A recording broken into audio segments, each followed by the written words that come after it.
निराकार और साकार उपासना के बारे में श्री सूत जी महाराज ने सौनकादि ऋषियों के माध्यम से सारे संसार का मार्गदर्शन किया और तत्पश्चात ब्रह्मा और विष्णु का भी विवाद श्रवण कराया। तो ये ब्रह्मा और विष्णु भगवान का विवाद क्या है? देखो, ब्रह्मा जी करते हैं इस सृष्टि की रचना और विष्णु भगवान करते हैं इस सृष्टि का पालन और पोषण। तो संसार को जन्म देने वाली मां तो हो गए ब्रह्मा जी और संसार को पालने वाली पोषने वाले पिताजी हो गए श्री विष्णु भगवान। लेकिन दोनों में आपस में वाद विवाद हो गया। अब मान लो कि घर में दो दंपति हैं, अब माता कहे कि हम बड़े हैं, घर में हमारी चलेगी, लेकिन पिताजी कहें कि नहीं, घर में हम बड़े हैं, हम मुखिया हैं, अरे घर का 20,000 का खर्चा है, हम सुबह निकलते हैं और रात्रि तक कमा धमा करके लेकर के आते हैं, इतनी मेहनत करते हैं, तब जाकर के ये घर चल रहा है। तो घर के मुखिया हम हैं, तो हम ही विशेष हैं, हमारी चलेगी घर में। लेकिन माता कहे कि नहीं, हमारी चलेगी, तो फिर आपस में लड़ाई झगड़ा वाद विवाद तो होगा ही। तो ब्रह्मा और विष्णु दोनों में वाद विवाद हुआ। अब वाद विवाद जब ज्यादा बढ़ जाता है तो फैसला करने वाला कौन है? फैसला करने वाले होते हैं पंच। देवताओं में यदि वाद विवाद हो जाए तो भैया संसार के पंच तो फैसला करने से रहे, तो फिर फैसला कौन करेगा? और फिर ये विवाद तो ब्रह्मा और विष्णु का है, तो इस विवाद का फैसला निर्णय कौन करे? तो देखो, हमारे भोले बाबा ही पंच परमेश्वर हैं, क्योंकि हमारे भोले बाबा के ही पंचमुख हैं। वो 5 मुख ही वास्तव में पंचमुख हैं, 5 परमेश्वर हैं, वही पंच हैं। तो देवताओं के विवाद का फैसला करने वाले या फैसला करने में समर्थ तो केवल हमारे भोले बाबा ही हैं। तो भोले बाबा के पास में गए, ब्रह्मा जी भी गए और विष्णु भगवान भी गए। दोनों ने वहां जाकर के भी यही राग अलापना शुरू कर दिया, बोले मैं बड़ा हूं कि मैं बड़ा हूं कि मैं बड़ा हूं कि मैं बड़ा हूं। अब देखो ना भोले बाबा, आप ही बताओ, सारी दुनिया को हमने रचा है, अब इस दुनिया को रचने में कितना कष्ट हमें हुआ, कितना दुख, कितनी वेदना हमें हुई, तो फिर बड़े तो हम ही होने चाहिए ना। तो विष्णु भगवान ने कहा कि ठीक है महाराज, तुमने सारी दुनिया को रचा, लेकिन इस दुनिया का पालन पोषण तो हम कर रहे हैं ना, हमें कितना मेहनत लगती है, कितना पुरुषार्थ लगता है, इसलिए बड़े आप नहीं, बड़े हम हैं। तो भोले बाबा समझ गए कि यदि हमने ब्रह्मा जी के पक्ष में फैसला दिया तो विष्णु जी नाराज हो जाएंगे, और यदि विष्णु जी के पक्ष में फैसला दिया तो ब्रह्मा जी नाराज हो जाएंगे। तो फिर क्या किया जाए? भोले बाबा ने आंखें बंद करी और अपने मन में संकल्प किया। तो भोले बाबा के मन के संकल्प से शिवलिंग रूपी ज्योति प्रकट हो गई। बोलिए श्री शिव शंकर भगवान की। तो ज्योति के रूप में भोले बाबा ने शिवलिंग भगवान को प्रकट कर दिया। ब्रह्मा जी से कहा कि देखो भाई ब्रह्मा जी, अब आप लोगों में कौन छोटा है कौन बड़ा है, इस बात का निर्णय ये शिवलिंग रूपी ज्योति करेगी। कैसे करेगी कि तुम दोनों में से एक ऊपर जाओ और एक नीचे जाओ। जो सबसे पहले इस शिवलिंग रूपी ज्योति का आदि अंत पालेगा वही तुम दोनों में बड़ा होगा। तो ब्रह्मा जी ने कहा अच्छा ऐसी बात है तो ठीक है। तो देखो ब्रह्मा जी गए ऊपर और विष्णु भगवान गए नीचे।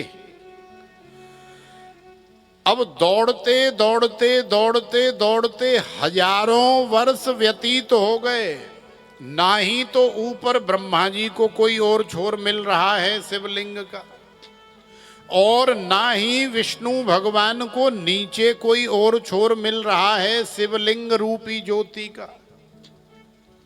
खैर विष्णु भगवान हार करके थक करके हजारों वर्ष बाद भोले बाबा के चरणों में आकर के अपने आप को सरेंडर कर दिए। बोले महाराज ये ज्योति ये शिवलिंग तो अनादि है, अनंत है, इसका कोई और छोर नहीं है। हमने जितना प्रयास करना था अपनी सामर्थ्य के अनुसार हमने कर लिया, लेकिन इसका कोई और छोर नहीं है। तो विष्णु भगवान ने सरेंडर कर दिया। लेकिन अब ब्रह्मा जी जो बहुत ऊपर जा चुके हैं, ब्रह्मा जी के मन में आया कहीं ऐसा न हो कि विष्णु ने इसका और छोर पा लिया हो और विष्णु बड़ा हो जाए। तो देखो ब्रह्मा जी ने फिर थोड़ा सा गड़बड़ प्लान बना लिया। ब्रह्मा जी ने सोचा कि किसी भी कीमत पर साम दाम दंड भेद कोई भी हथकंडा अपनाना पड़े, लेकिन बड़ा तो मुझे ही बनना है। तो ब्रह्मा जी ने केतकी पुष्प से वार्तालाप किया, जो कि हमेशा भोले बाबा के सिर पर बैठा रहता है। तो भोले बाबा का सिर कहाँ है? भोले बाबा का सिर तो वहीं है जहां इसका अंत है। जैसे कि मान लो ये तो केतकी पुष्प से भोले बाबा ने वो ब्रह्मा जी ने ऐसे मुख करके बात की कि देखो भाई, हम सारी दुनिया को बनाने वाले विधाता हैं, और यदि तुम हमारी बात मान लो, यदि तुम हमारे कहने से थोड़ा सा झूठ बोल दो, तो निश्चित ही सारे संसार में हम तुम्हें ऐसा महान बना देंगे, ऐसा प्रसिद्ध कर देंगे कि सारे देवी देवताओं के ऊपर तुम ही चढ़ाए जाओगे। तो केतकी पुष्प के मन के अंदर लोभ आ गया। तो देखो ये लोभ ही वास्तव में पाप का मूल है, पाप की जड़ है। या तो डर हो या लोभ हो। तो लोभ और डर के कारण ही हर व्यक्ति पाप करता है। अब वो लोभ चाहे स्त्री का हो, चाहे धन का हो, चाहे जमीन का हो, चाहे वैभव का हो, चाहे प्रतिष्ठा का हो, चाहे मान सम्मान पाने का हो, लोभ तो लोभ है। और चाहे किसी बात का ऐसा भय हो कि यदि ऐसा हम नहीं करेंगे तो फिर हमारी गाड़ी चलने वाली नहीं है। तो भय के कारण, डर के कारण भी कई बार मजबूरी में जो नहीं करना चाहिए वो हम कर बैठते हैं। तो केतकी के अंदर डर भी है कि हम जो है ब्रह्मा जी की बनाई हुई सृष्टि के अंदर ही तो रहते हैं। यदि ब्रह्मा जी नाराज हो गए तो ब्रह्मा जी की नाराजगी हमें बहुत भारी पड़ेगी, और फिर हम किसी भी देवी देवता के ऊपर नहीं चढ़ाए जाएंगे, हमारा असम्मान हो जाएगा, हमारी तो सत्ता ही संसार से समाप्त हो जाएगी। तो केतकी ने कहा कि ठीक है ब्रह्मा जी, आप जैसे कहोगे हम वैसे ही करने के लिए तैयार हैं। थोड़ा सा वॉल्यूम बढ़ाना। तो केतकी ने ब्रह्मा जी से कहा कि आप जैसे कहोगे हम वैसे ही करने के लिए तैयार हैं। तो ब्रह्मा जी ने केतकी को मना लिया, साथ ले लिया, बोले आ जाओ। केतकी भोले बाबा के सिर से नीचे कूद गया, ब्रह्मा जी के साथ आ गया। अब थोड़ी देर बाद ब्रह्मा जी ने सोचा कि चलो एक गवाह तो हमें ऐसा मिल गया कि भोले बाबा के यहाँ जाकर के कह सकता है कि हमने इस शिवलिंग रूपी ज्योति का आदि और अंत पा लिया है। लेकिन अब दूसरा एक और कोई गवाह हमें मिल जाए तो फिर तो कहना ही क्या है। तो दूसरा गवाह ब्रह्मा जी ने गैया मैया से बात की। गैया मैया से बात की तो गैया मैया को भी लोभ दिया। लोभ से नहीं मानी तो फिर डर दिखाया। तो देखो, पाप जब भी होता है या तो लोभ में होता है या डर में होता है। तो एक गवाह तो कर लिया केतकी और दूसरा गवाह कर लिया गैया मैया। अब इन दोनों गवाहों को लेकर के ब्रह्मा जी भोले बाबा के पास चले आए और वहाँ भोले बाबा के पास विष्णु भगवान को जब ब्रह्मा जी ने देखा तो ब्रह्मा जी को थोड़ा संशय हुआ कि कहीं ऐसा तो नहीं कि हमसे पहले विष्णु ने इस शिवलिंग रूपी ज्योति का और छोर पा लिया हो।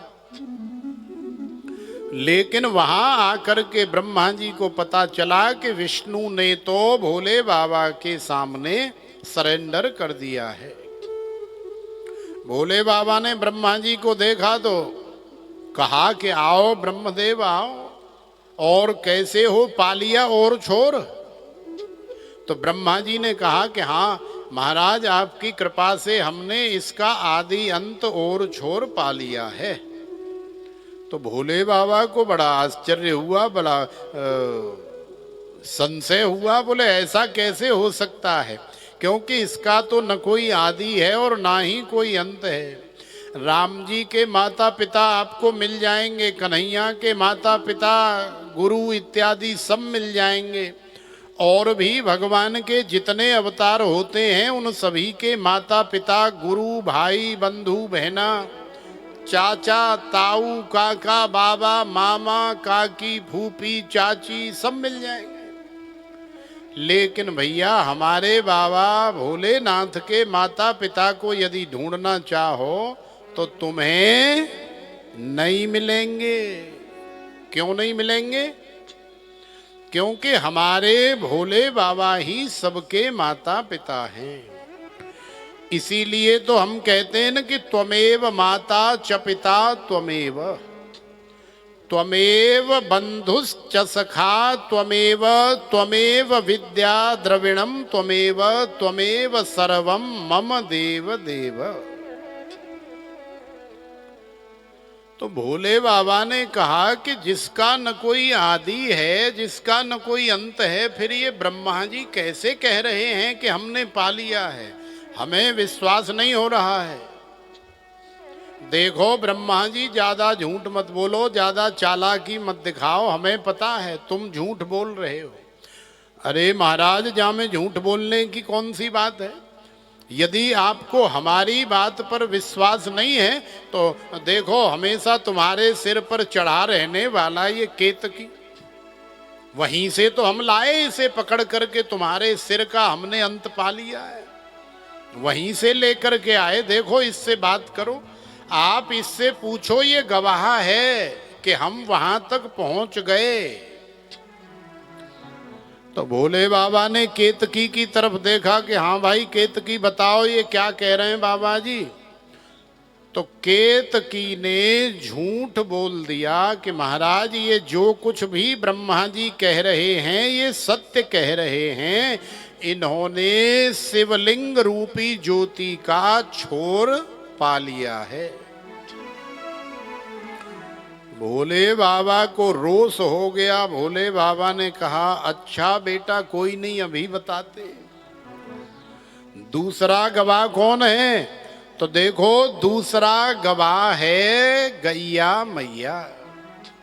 अब वैसे तो गैया मैया में 33 करोड़ देवी देवताओं का वास है और गैया मैया बड़ी परम पवित्र है। गैया मैया को छूने मात्र से हमारे शरीर का शुद्धिकरण हो जाता है, पवित्रता आ जाती है। लेकिन महाराज, जब भोले बाबा ने गैया मैया से पूछा कि हाँ देवी तुम भी बताओ क्या कहना चाहती हो, तो गैया मैया के मुख से निकल गया कि जो ब्रह्मा जी कह रहे हैं वो सब सत्य है। जबकि बात असत्य है, लेकिन फिर भी ब्रह्मा जी के लोभ के कारण, ब्रह्मा जी के डर के कारण गैया ने और केतकी ने भोले बाबा के सामने झूठ बोल दिया। इसका परिणाम ये हुआ कि भोले बाबा ने केतकी को श्राप दे दिया कि जाओ, तुमने ऐसा अनर्थ किया है, तुमने हमारे सामने झूठ बोला है, इसलिए अब तक तो तुम हमें बड़े ही प्रिय थे, हमेशा हमारे सिर के ऊपर चढ़े रहते थे, लेकिन अब जाओ, हमारा श्राप है तुम्हारे लिए कि भविष्य में कभी भी केतकी का पुष्प हमारे शिवलिंग के ऊपर नहीं चढ़ेगा।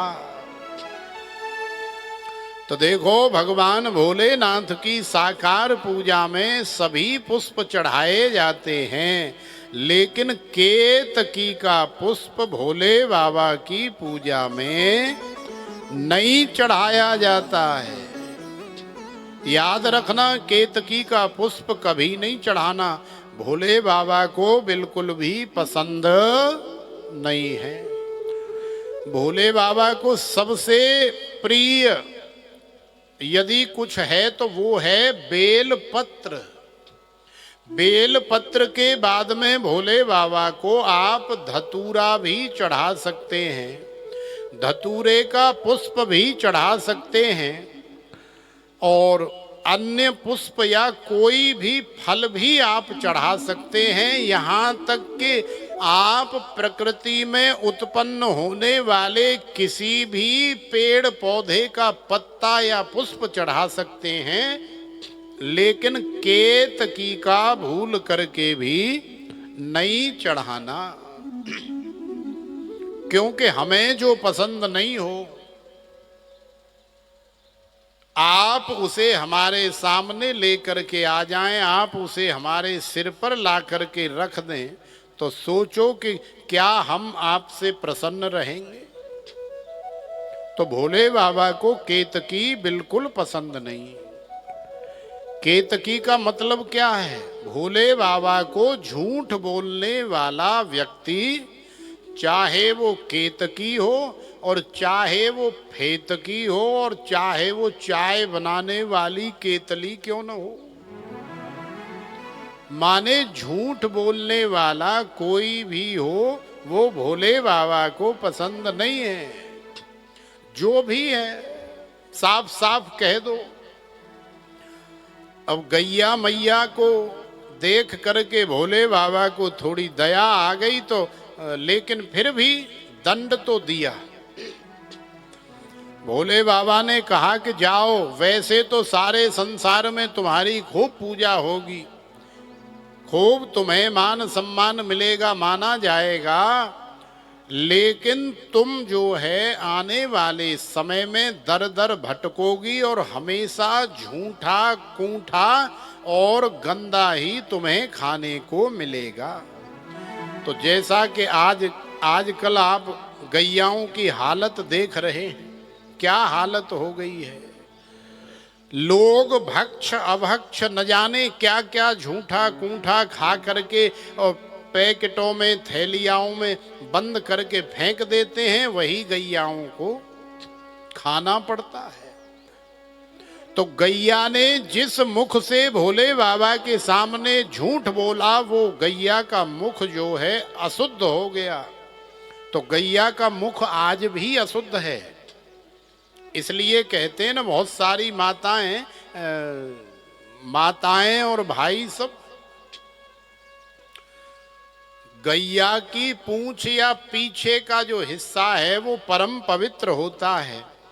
लेकिन चूंकि हम लोगों को जानकारी नहीं होती है, तो सबसे पहले गैया के सामने ही जाते हैं और सामने जा कर के गैया के माथे को या गैया की नाक को या गैया के मुख में कहीं भी हाथ का स्पर्श करते हैं और स्पर्श करके ऐसे ऐसे करते हैं। तो गैया का मुख कभी भी आपको पूजना या छूना नहीं चाहिए। यदि छूना है तो गैया के पीछे का जो हिस्सा है उसे छू करके आप प्रणाम करिए। गैया यदि सीधी साधी है तो उसके चरणों का भी स्पर्श आप कर सकते हैं, लेकिन गैया ऐसी दुलत्ती वाली नहीं होनी चाहिए कि तुमने चरण छूने के लिए हाथ बढ़ाया और गैया ने ऐसी लात मारी कि तुम्हारा माथा फोड़ दिया। तो महाराज लेने के देने पड़ जाएंगे, फिर भविष्य में पता नहीं कभी चरण छूने लायक रहोगे भी कि नहीं रहोगे। इसलिए ऊपर से ही छू करके काम चलाएं, लेकिन मुख नहीं छूना चाहिए, क्योंकि गैया मैया का मुख भोले बाबा के श्राप से या रोष से ऐसा अशुद्ध हो गया है कि उसका शुद्धिकरण केवल भोले बाबा ही कर सकते हैं और संसार में करने वाला कोई नहीं है।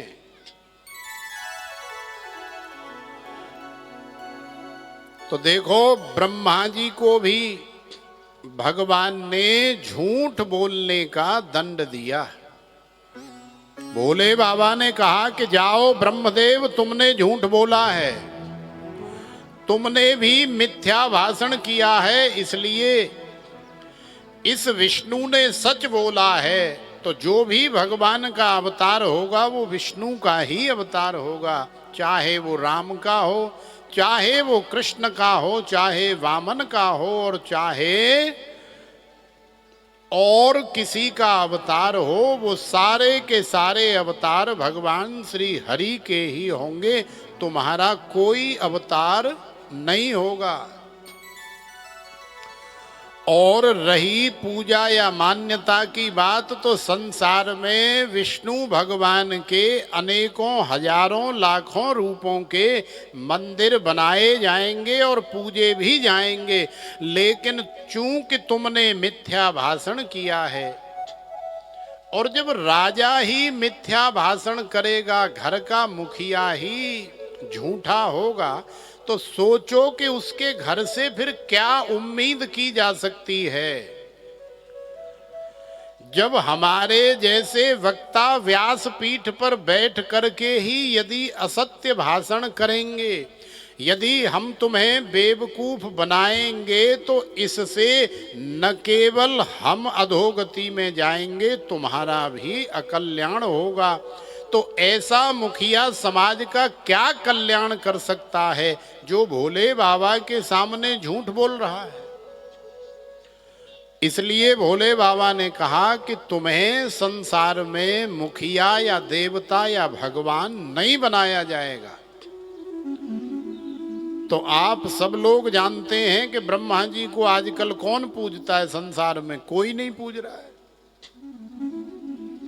बूढ़े बाबा का बेचारे का पुष्कर में एक बड़ी मुश्किल से मंदिर है, बाकी संसार में ब्रह्मा जी का और कहीं कोई मान्यता प्राप्त मंदिर ही नहीं।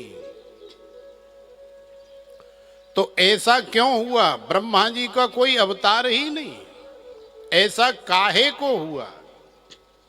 तो देखो, इसके पीछे का एक ही कारण है, मिथ्या भाषण, असत्य भाषण। तो आप भी अपने जीवन में एक नियम ले लो कि हम भी कभी असत्य भाषण नहीं करेंगे, क्योंकि सांच बराबर तप नहीं, झूठ बराबर पाप जाके भीतर सांच है, ताके भीतर आप। जिसके अंदर सांच है उसके अंदर तो सच में भगवान स्वयं विराजमान रहते हैं। भोले बाबा हमेशा उसके हृदय में वास करते हैं। तो भोले बाबा ने ब्रह्मा जी को भी दंड दिया, गैया को भी दंड दिया और केतकी को भी दंड दिया।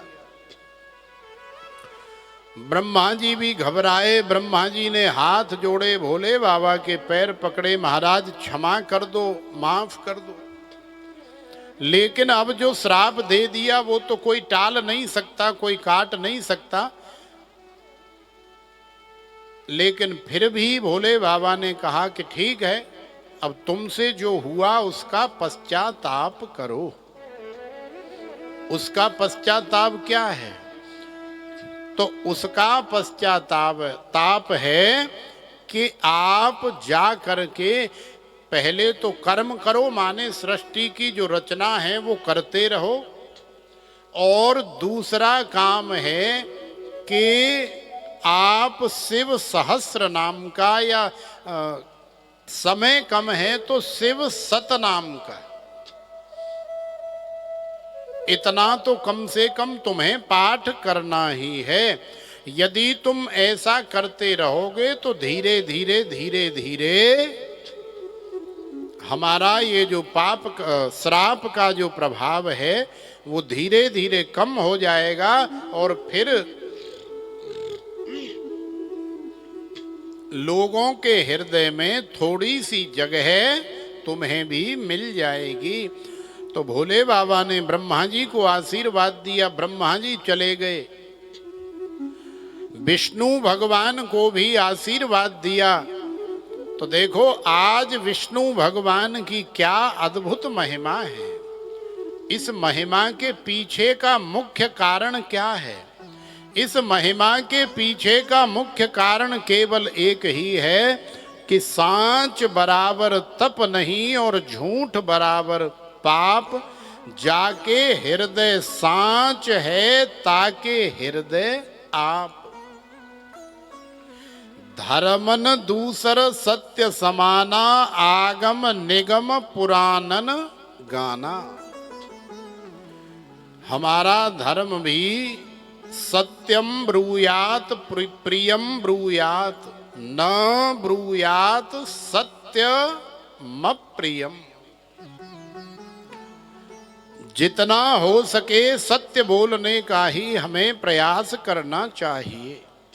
लेकिन ये भी समझना पड़ेगा कि क्या सत्य होता है और क्या असत्य होता है।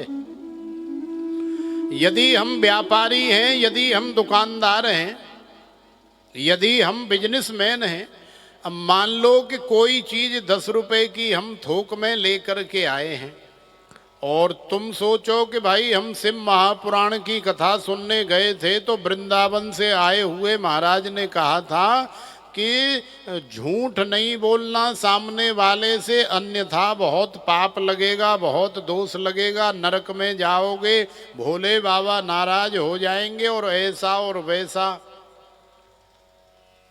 तो यदि आप ऐसा सोच रहे हो कि 10 रुपए में आई हुई वस्तु आपने सामने वाले को बता दिया कि भैया 10 रुपए की आई है तो 10 रुपए में ही तुम ले जाओ, तो सोचो कि तुम जो दुकान खोल करके बैठे हो, तुम्हारा भी घर है, तुम्हारा भी परिवार है, तुम्हारे भी बाल बच्चे हैं, फिर उनका क्या होगा? फिर वो सब कैसे चलेगा?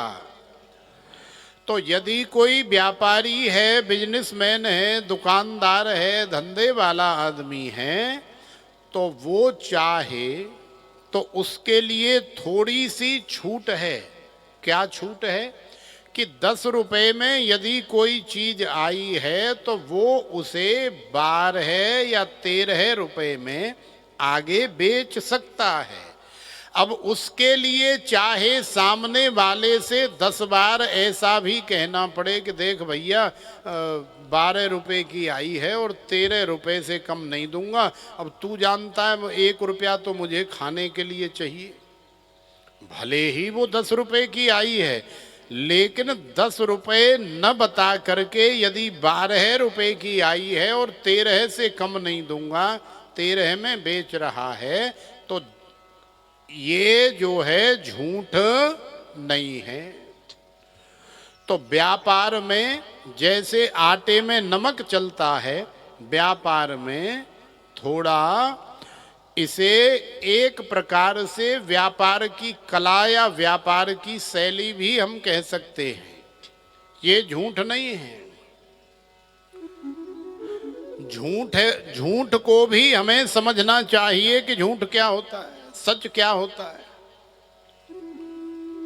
ऐसा सच भी न बोलें कि न ब्रूयात सत्यम प्रियम, ऐसा सत्य भी न बोलें कि हमारे ऐसा सत्य बोलने से किसी का जीवन बलि चढ़ जाए, किसी की आत्मा को कष्ट हो जाए, किसी का जीवन बर्बाद हो जाए, किसी की बेटी का विवाह ही न हो, किसी के बालक का विवाह ही न हो, ऐसा सत्य भी न बोलें। अब मान लो कि अभी हम यहाँ कथा कर रहे हैं, हम आपको भगवान भोलेनाथ की कृपा से कथा सुना रहे हैं और आप सभी सौंसरवासी यहाँ बैठ करके कथा श्रवण कर रहे हैं।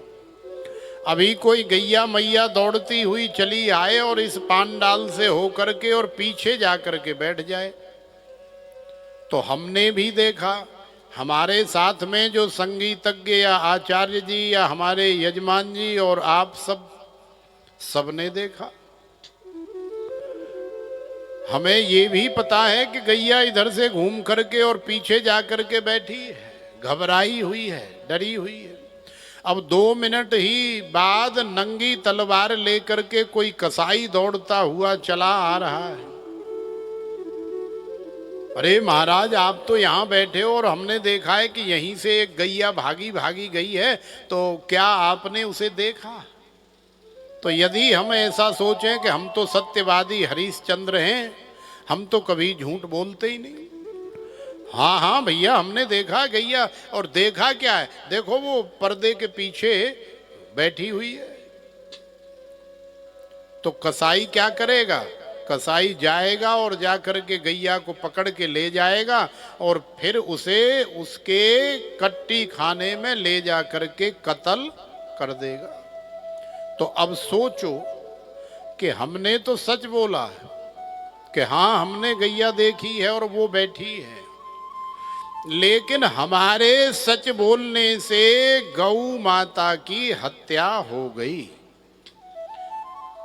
यदि हम चाहते कि नहीं नहीं भाई, हमने कोई गैया नहीं देखी, और यदि तुझे हमारी बात पर विश्वास नहीं है तो हमारे साथ में इतना परिकर बैठा है, इन सब से पूछ लो।